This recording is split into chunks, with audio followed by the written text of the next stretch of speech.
የወርቅ ዋጋ የት ደረሰ? ጨምሯል ወይስ ቀንሷል?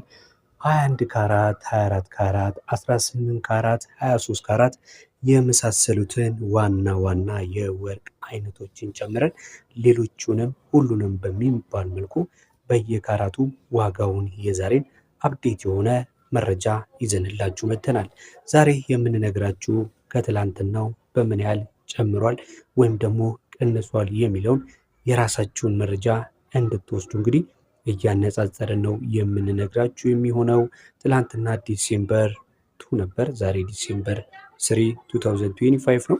ወይም ደግሞ በህዳር 24 እና በህዳር 23 መካከል ያለውን የወርቅ ዋጋ ማለት ነው፣ የሀገር ውስጥ የወርቅ ዋጋ የምንነግራችሁ ይሆናል እያነጻጸርን ማለት ነው። ለዚህ የዩቲዩብ ቻናል እስካሁን ድረስ ቤተሰብ ካልሆናችሁ ይህንን ወርቃማ የሆነ ቤተሰብ እንድትከታተሉ ሰብስክራይብ በማድረግ ቤተሰብ እንድትሆኑ እየጋበዘን ቪዲዮውን ስትጀምሩም ላይክ ማድረግ ሼር ማድረግ አይረሳ። አሁን ወደ መረጃዎቹ የምንሄድ ይሆናል። የምንጀምረው ከ14 ካራቱ ነው።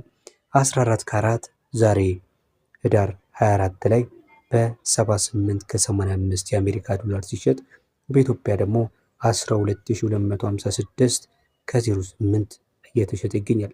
ትላንትና 14 ካራት መሸጫ የነበረው 12310 ነው። ዛሬ ደግሞ 12256። ከዚህ ዋጋ ምን መገመት እንችላለን?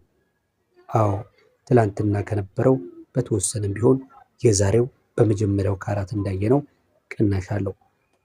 ወደ ላይም ስንወጣ እንግዲህ በ18 ካራት፣ በ21 ካራት፣ በ24 ካራት በሚባሉ ትልልቅና ዋና ዋና የወርቅ ካራቶች ጭማሪው የትኛው የበለጠ ነው የሚለውን እየተመለከተን እንሄዳለን ማለት ነው። ቀጥሎ የምንመለከተው 15 ካራቱ ነው። 15 ካራቱ በአሜሪካ ዶላር 84 ከ48 እየተሸጠ ነው የሚገኘው። በኢትዮጵያ ብር ደግሞ ዛሬ 13131 ከ51 በመሸጥ ይገኛል። የትላንት 15 ካራቱ 13189 ነበር።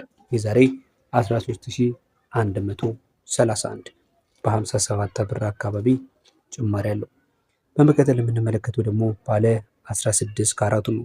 16 ካራቱ በኢትዮጵያ ብር በዛሬው ገበያ ማለት ነው በ14006 ብር ከ94 ሲሸጥ ትላንትና የነበረው ዋጋ እንደሚያመለክተው ከሆነ ደግሞ በ14069 በመሸጥ ይገኝ ነበር።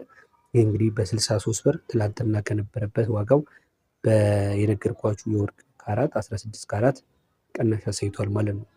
ቀጥለን 17 ካራትስ ዛሬ ህዳር 24 በስንት እየተሸጠ ነው የሚለውን ስንመለከት